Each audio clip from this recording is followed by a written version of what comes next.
வணக்கம். இந்த வீடியோவில் நம்ம என்ன டாபிக் பார்க்க போகிறோம் அப்படின்னா, எலக்ட்ரிக்கலி இன்டியூஸ்டு மேக்னட்டிசம் அப்படின்னா என்னன்னு பார்க்க போகிறோம். அதை பற்றின ப்ரீஃப் எக்ஸ்ப்ளனேஷன் பார்க்க போகிறோம். மேக்னெட்டிக் பார்ட்டிகல் டெஸ்டிங்கில் இது ரொம்ப முக்கியமான செக்ஷன். நம்ம எப்படி ஒரு காம்பனண்ட்க்கு வந்துட்டு மேக்னடைஸ் பண்ணுறோம் அப்படின்றத இதில் தெரிஞ்சுக்குவோம்.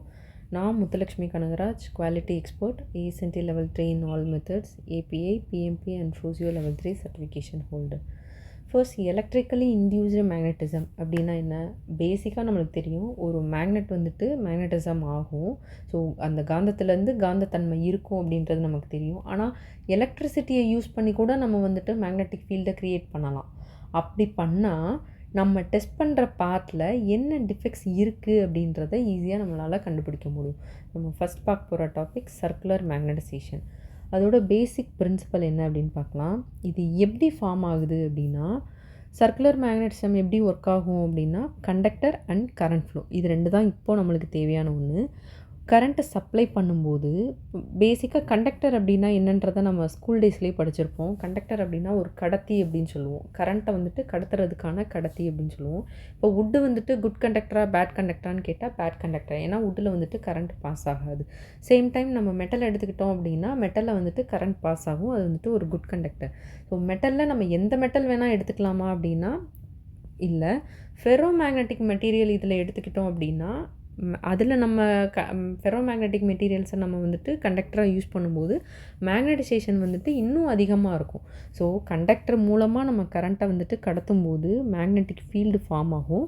எப்படின்னா, கரண்ட்டு ஃப்ளோ ஆகிற டைரக்ஷனுக்கு அப்படியே ஆப்போசிட்டில் பெர்பெண்டிகுலர் 90 டிகிரி பெர்பெண்டிகுலரில் நம்மளுக்கு வந்துட்டு மேக்னெட்டிக் ஃபீல்டு வந்துட்டு க்ரியேட் ஆகும். அதுதான் இந்த சர்க்குலர் மேக்னடைசேஷன் அப்படின்னு சொல்லுவோம். இதில் தான் வந்துட்டு நம்ம ரைட் ஹேண்ட் ரூல் யூஸ் பண்ணுறோம். நம்ம right hand rule, left hand rule வந்துட்டு நம்ம ஸ்கூல் டேஸில் 11th 12th வந்துட்டு படிச்சிருப்போம்.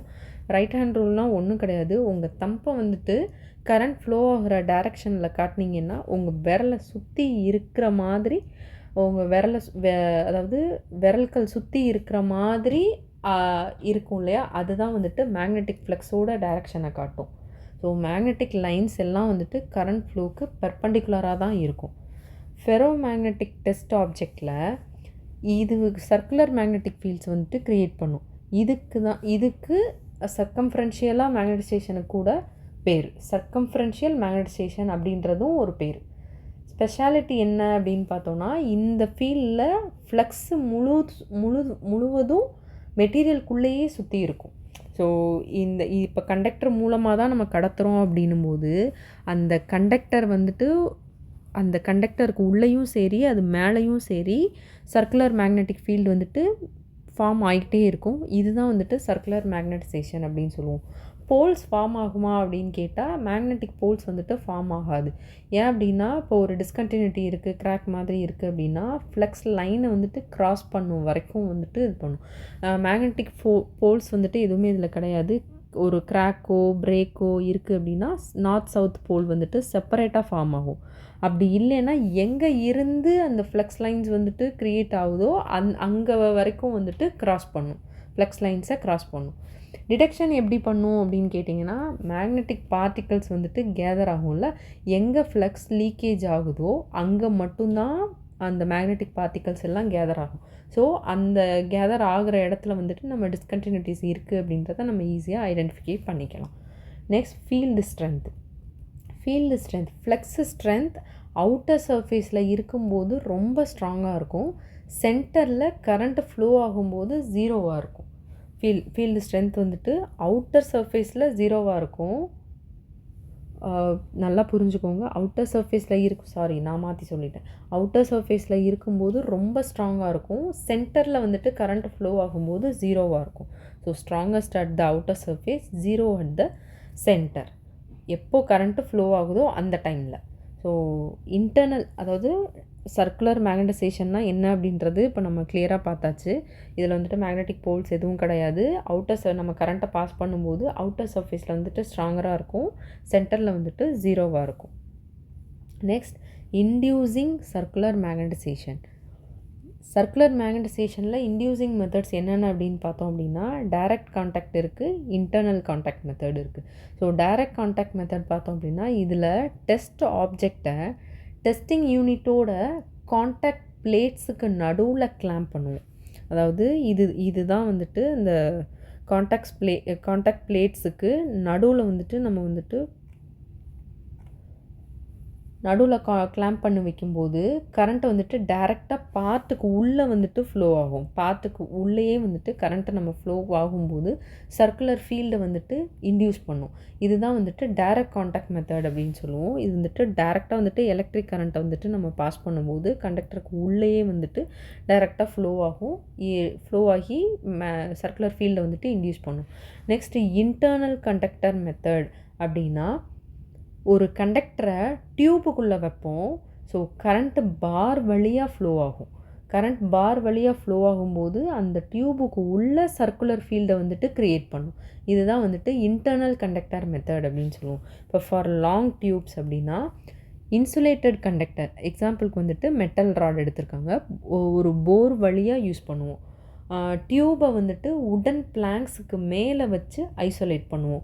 அப்போ தான் ஆர்க் பேர்ன்ஸ் வந்துட்டு அதில் வந்துட்டு க்ரியேட் ஆகாது, ஆர்க் பேர்ன்ஸ் வராது. ஸோ இதுதான் வந்துட்டு லாங் டியூப்பில் வந்துட்டு நம்ம யூஸ் பண்ணுறது. ஸோ நெக்ஸ்ட் வந்துட்டு லாங்கிடியூனல் மேக்னடைசேஷன் பிரின்சிபல். ஆல்ரெடி நம்ம ரைட் ஹேண்ட் ரூல் வந்துட்டு நம்ம பார்த்தோம். ஸோ இதுதான், நம்ம எந்த சைடு நம்மளோட விரல்கள் எந்த சைடு மடிச்சிருக்கோ அந்த சைடு வந்துட்டு கரண்ட் ஃப்ளோ ஆகிற டைரெக்ஷனாக வந்துட்டு நம்ம கன்சிடர் பண்ணிக்கணும். இது எந்த கரண்ட் ஃப்ளக்ஸ் டைரெக்ஷனுக்கு மேக்னெட்டிக் லைன்ஸ்க்கு பெர்பெண்டிகுலராக தான் வந்துட்டு கரண்ட் ஃப்ளோ ஆகும். மேக்னெட்டிக் லைன்ஸ் இந்த வேலை மூவ் ஆகுது அப்படின்னா இதுக்கு பெர்பெண்டிகுலராக தான் கரண்ட் வந்துட்டு ஃப்ளோ ஆகும். இதுதான் வந்துட்டு ரைட் ஹேண்ட் ரூல். நெக்ஸ்ட் வந்துட்டு லாங்கிடியூனல் மேக்னடைசேஷன். ஸோ லாங்கிடியூனல் மேக்னடைசேஷனோட பிரின்சிபல் என்ன, அது எப்படி க்ரியேட் ஆகுது அப்படின்னா, இது ஒரு காயிலை ஃபார்ம் பண்ணி அது வழியாக கரண்ட்டை ஃப்ளோ பண்ணும்போது க்ரியேட் ஆகுது. ஸோ நம்ம வந்துட்டு ஒரு காயில் க்ரியேட் பண்ணி அது வழியாக தான் நம்ம கரண்ட்டை வந்துட்டு ஃப்ளோ பண்ணுறோம். அப்போ தான் வந்துட்டு மேக்னடைசேஷன் க்ரியேட் ஆகுது. ஃபீல்ட் லைன்ஸ் எப்படி இருக்கும் அப்படின்னா, காயிலுக்குள்ளே ஃபீல்ட் லைன்ஸ் வந்துட்டு லாங்கிடியூனலாக அலைன் ஆகும். ஸோ இந்த மாதிரி லாங்கிடியூனலாக தான் வந்துட்டு அலைன் ஆகும். சேம் டைம் ஆப்ஜெக்ட் இன்சைட் காயிலில் டெஸ்ட் ஆப்ஜெக்டை காயிலுக்கு உள்ளே வைக்கிறப்போ ஃப்ளக்ஸ் லாங்கிடியூனலாக, அதாவது ஃப்ளக்ஸ் வந்துட்டு அந்த மேக்னெட்டிக் ஃப்ளக்ஸ் வந்துட்டு லாங்கிடியூனலாக கான்சன்ட்ரேட் ஆகும். ஸோ இது வந்துட்டு ஆப்ஜெக்ட் இன்சைட் வந்துட்டு நம்ம காயில் இருக்கும்போது போல்ஸ் இதில் ஃபார்ம் ஆகுமா, எங்கே ஃபார்ம் ஆகும் அப்படின்னு பார்த்தோன்னா, போல்ஸ் வந்துட்டு எண்டு கிட்ட தான் ஃபார்ம் ஆகும். அந்த எண்டு கிட்ட தான் ஃபார்ம் ஆகும். எங்கே ஃப்ளக்ஸ் வெளியே வந்து திரும்ப உள்ளே போகுதோ அந்த இடத்துல மட்டும்தான் போல்ஸ் ஃபார்ம் ஆகும். மேபி இந்த இடத்துல வெளில வந்து திரும்ப உள்ளே போகுது அப்படின்னா இந்த இடத்துல தான் வந்துட்டு போல்ஸ் வந்துட்டு ஃபார்ம் ஆகுது அப்படின்றது அர்த்தம். எப்படி இதில் டிஃபெக்டெல்லாம் வந்துட்டு நம்ம டிடெக்ட் பண்ணுவோம் அப்படின்னா, ஆப்ஜெக்டோட லென்த்தை கிராஸ் பண்ணுற ட்ரான்ஸ்வர்ஸ் கிராக் அப்படின்னா, வெல்டு இப்படி இருக்குது அப்படின்னா இந்த மாதிரி இருக்கிறத வந்துட்டு ட்ரான்ஸ்வர்ஸ் கிராக் அப்படின்னு சொல்லுவோம். ஸோ ஃப்ளக்ஸை வந்துட்டு டிஸ்டர்ப் பண்ணும். அந்த ட்ரான்ஸ்வர்ஸ் கிராக் வந்துட்டு ஃப்ளக்ஸை டிஸ்டர்ப் பண்ணும். இது லீக்கேஜ் ஃபீல்ட்ஸை க்ரியேட் பண்ணி மேக்னெட்டிக் ஃபீல்ட்ஸை அட்ராக்ட் பண்ணி விசிபிளாக இண்டிகேஷனை வந்துட்டு நம்மளுக்கு ஃபார்ம் பண்ணும். ஸோ இதுதான் வந்துட்டு நம்ம டிடெக்ட் பண்ணுறதுக்கான எந்த மாதிரி நம்ம டிடெக்ட் பண்ணுவோம், டிஃபெக்ட்ஸை வந்துட்டு ஐடென்டிஃபை பண்ணுவோம் அப்படின்றது நல்லா கவனமாக கவனிங்க. இது வந்துட்டு லீக்கேஜ் ஃபீல்ட்ஸை க்ரியேட் பண்ணி, லீக்கேஜ் ஃபீல்டு க்ரியேட் ஆகும்போது தான் அந்த இடத்துல வந்துட்டு மேக்னெட்டிக் பார்ட்டிகல்ஸ் எல்லாம் வந்துட்டு அட்ராக்ட் ஆகும். ஸோ நம்ம மேக்னெட்டிக் பார்ட்டிகல்ஸ் அட்ராக்ட் ஆகும்போது நம்மளுக்கு வந்துட்டு விசிபிள் இண்டிகேஷன் வந்துட்டு நம்மளுக்கு ஃபார்ம் பண்ணிடும். ஸோ நம்ம அதை வச்சு நம்ம ஈஸியாக வந்துட்டு ஐடென்டிஃபை பண்ணிக்கலாம். ஸோ நெக்ஸ்ட்டு வந்துட்டு மல்டி டைரக்ஷனல் மேக்னடைசேஷன். இதை ஏன் வந்துட்டு ரொம்ப முக்கியம் அப்படின்னு சொல்கிறோன்னா, ஒரு சிங்கிள் மேக்னடைசேஷன் மெத்தட் ஒரு ஸ்பெசிஃபிக் டைரக்ஷனில் இருக்க டிஸ்கண்டினியூட்டிஸை மட்டும்தான் டிடெக்ட் பண்ணும். வேரியஸ் ஓரியன்டேஷனில் இருக்கிற டிஸ்கண்டினியூட்டிஸை வந்துட்டு டிடெக்ட் பண்ணால் அது வந்துட்டு சர்க்குலர் ப்ளஸ் லாங்கிடியூனல் மேக்னடைசேஷனை யூஸ் பண்ணணும். சிங்கிள் டைரக்ஷனில் மட்டும் டிடெக்ட் பண்ணுச்சு அப்படின்னா ஓகே, வேரியஸ் ஓரியன்டேஷனில் இருக்கிறத டிடெக்ட் பண்ணணும் அப்படின்னா சர்க்குலர் ப்ளஸ் லாங்கிடியூனல் ரெண்டையுமே யூஸ் பண்ணால் மட்டும்தான் எல்லா டைரக்ஷன்லேயும் இருக்க டிஃபெக்டை வந்துட்டு நம்மளால் வந்துட்டு ஐடென்டிஃபை பண்ண முடியும். மெத்தட் எப்படி நம்ம யூஸ் பண்ணுவோம் அப்படின்னா, 2 அல்லது அதுக்கு அதிகமான மேக்னடைசிங் கரண்ட்ஸை வந்துட்டு குவிக் சக்ஸஷனில் நம்ம அப்ளை பண்ணுவோம். ஸோ அப்படி பண்ணும்போது தான் அந்த மெத்தடில் மட்டும்தான் வந்துட்டு நம்மளால் ஐடென்டிஃபை பண்ண முடியும். இதுக்கான ரிசல்ட் வந்துட்டு அல்டர்னேட்டிங்காக கரண்ட்டை வந்துட்டு கண்டினியூ ஆகுற வரைக்கும் எல்லாம் ஃபேவரபிளி ஓரியன்டட் டிஃபெக்ட்ஸாகவும் பெர்சிஸ்டன்ட் இண்டிகேஷனாக ப்ரொடியூஸ் பண்ணணும். பெர்சிஸ்டன்ட் இண்டிகேஷன் அப்படின்னா ஒரு டிஃபெக்டோட இண்டிகேஷனை நிரந்தரமாக தெரிஞ்சுக்கிட்டே இருக்கிறத தான் வந்துட்டு நம்ம பெர்சிஸ்டன்ட் இண்டிகேஷன் அப்படின்னு சொல்லுவோம். மல்டி டைரக்ஷனல் மேக்னட்டிசேஷன் மெத்தடில் தான் இது வந்துட்டு நடக்கும். நம்ம ஒரு சிங்கிள் மேக்னட்டிசேஷன் மெத்தடை வந்துட்டு ஒரு ஸ்பெசிஃபிக் டைரக்ஷனில் இருக்க டிஃபெக்ட்ஸை மட்டும்தான் ஐடென்டிஃபை பண்ணுவோம். ஆனால் வேரியஸ் ஓரியன்டேஷனில் இருக்க டிஸ்கண்டினியூஸை கண்டுபிடிக்கிறதுக்கு நம்மளால் சர்க்குலர் அண்ட் லாங்டினியல் மேக்னட்டிசேஷன் ரெண்டையும் சேர்த்து குவிக் சக்சஷனில் அப்ளை பண்ணுவோம். ஸோ இப்படி அல்டர்னேட்டிங் கரண்ட்ஸ் கண்டினியூ ஆகுற வரைக்கும் ஃபேவரபிளி ஓரியன்டட் டிஃபெக்ட்ஸை எந்த டிஃபெக்ட்ஸ்க்கு மேக்னெட்டிக் ஃப்ளக்ஸ் வழியாக தடை இருக்கோ அதுதான் வந்துட்டு டிடெக்ட் ஆகும். எல்லாமே வந்துட்டு பெர்சிஸ்டன்ட் இண்டிகேஷனை ப்ரொடியூஸ் பண்ணும். சிம்பிளாக சொல்லப்போனால் கரண்ட்டை கொடுக்குற வர டிஃபெக்டோட இண்டிகேஷன் கிளியராக இருந்து நமக்கு தெரிஞ்சுக்கிட்டே இருக்கும். அதுதான் பெர்சிஸ்டன்ட் இண்டிகேஷன் அப்படின்னு சொல்லுவோம். ஸோ இந்த பார்ட்லேருந்து 4 கொஸ்டின்ஸ் வந்துட்டு ஐடென்டிஃபை பண்ணியிருக்கோம். இதுக்கான ஆன்சர்ஸ் என்ன அப்படின்றத கமெண்ட் பண்ணுங்கள்.